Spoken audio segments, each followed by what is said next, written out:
ഷാർജയിൽ കുടുങ്ങിയ മലയാളി യുവതിക്കും കുട്ടികൾക്കും ആശ്വാസമായി ICF. കേരളത്തിലേക്ക് മടങ്ങാനുള്ള സഹായങ്ങൾ ICF നൽകിയതോടെ നാടണയാം എന്ന പ്രതീക്ഷയിലാണിവർ. ഭർത്താവ് ജയിലായതിന് പിന്നാലെയായിരുന്നു യുവതിയും കുട്ടികളും ഷാർജയിൽ കുടുങ്ങിയത്.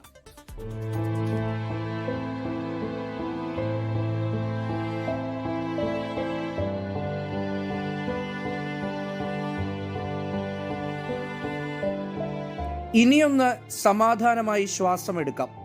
കഴിഞ്ഞ 10 മാസമായി ഈ കണ്ണൂർ സ്വദേശിയുടെ ഉള്ളിൽ തീയായിരുന്നു.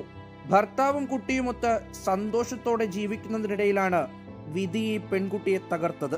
ജോലി നഷ്ടമായതിനെ തുടർന്ന് ഭർത്താവ് ഒരാളിൽ നിന്ന് കാർ വാടകയ്ക്കെടുത്ത് ഡ്രൈവറായി മാറി. എന്നാൽ അയാൾ ഈ കാർ മോഷ്ടിച്ചതായിരുന്നു. കാർ കൈവശം വെച്ചതിന് യുവാവിനെ പോലീസ് അറസ്റ്റ് ചെയ്തു. പിന്നാലെ നാടുകടത്തി. പ്രഗ്നൻ്റ് ആയ സമയം എനിക്ക് റിസൈൻ ചെയ്യേണ്ടി വന്നു. ജോലിയിൽ നിന്ന് ആൾക്കും ജോലിയുണ്ടല്ലോ, അപ്പോൾ അതുകൊണ്ട് ഞാൻ റിസൈൻ ചെയ്തു.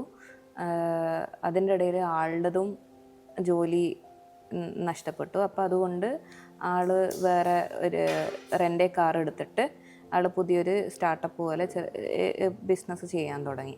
അപ്പോൾ ഈ റെൻ്റേ കാർ എടുത്തത് ആൾക്കാർ ചെറിയ പൈസക്ക് കിട്ടിയത് കൊണ്ട് ആളിതെടുത്തു. അപ്പോൾ ഇത് കട്ട വണ്ടിയാണെന്ന് ആളറിയില്ലായിരുന്നു. അപ്പം അവസാനം ആളെയായിരുന്നു പിടിച്ചത്. പിന്നീട് ഇവരെ കാത്തിരുന്നത് കറുത്ത ദിനങ്ങൾ. കേരളത്തിൽ വിവാഹം രജിസ്റ്റർ ചെയ്യാത്തതുകൊണ്ട് കയ്യിൽ സർട്ടിഫിക്കറ്റ് ഇല്ല. കുട്ടിയുടെ ജനന സർട്ടിഫിക്കറ്റ് എടുക്കാൻ മാരേജ് സർട്ടിഫിക്കറ്റ് നിർബന്ധം. ഭർത്താവ് ജയിലിലായതിനാൽ അതിന് കഴിഞ്ഞില്ല.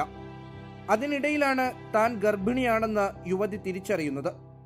ഒരു കുട്ടിയെ കയ്യിൽ പിടിച്ച് നിറവയറുമായി പലയിടങ്ങളും കയറിയിറങ്ങി. നിരാശയായിരുന്നു ഫലം.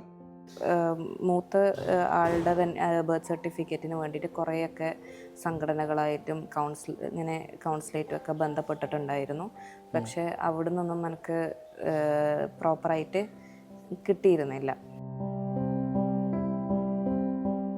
ഇതിനിടയിൽ രണ്ടാമത്തെ കുട്ടി ജനിച്ചു.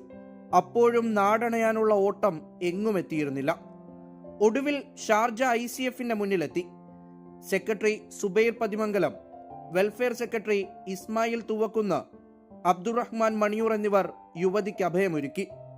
ശേഷം നാട്ടിലേക്ക് മടങ്ങാനുള്ള എല്ലാ രേഖകളും ഓരോന്നായി കൈകളിലെത്തിച്ചു.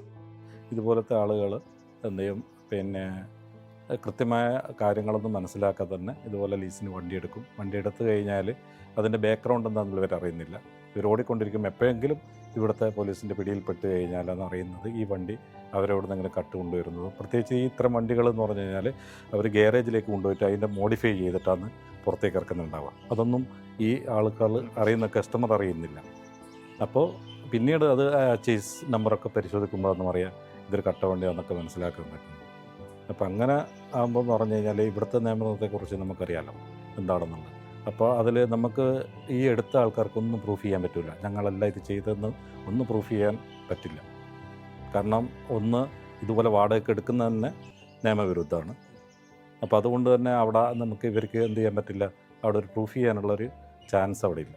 അപ്പോൾ നിർബന്ധമായിട്ട് എന്ത് ചെയ്യണം, ഇവിടെ എന്താണോ ശിക്ഷ കൊടുക്കുന്ന ആ ശിക്ഷ ഏറ്റുവാങ്ങുമല്ലാതെ മറ്റൊരു. അതുകൊണ്ട് പ്രധാനമായിട്ടും ഇത്തരം ആളുകൾ എപ്പോൾ ചെറിയൊരു പൈസയുടെ ലാഭത്തിന് വേണ്ടിയിട്ട് ഇത്തരം പ്രവണതകൾ നിർബന്ധമായിട്ട് അവസാനിപ്പിക്കണം.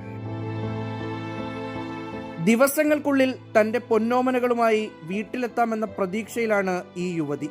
ഇതുവരെയും കണ്ടിട്ടില്ലാത്ത തന്റെ രണ്ടാമത്തെ മകനെയും കാത്തിരിക്കുകയാണ് നാട്ടിലുള്ള പിതാവ്.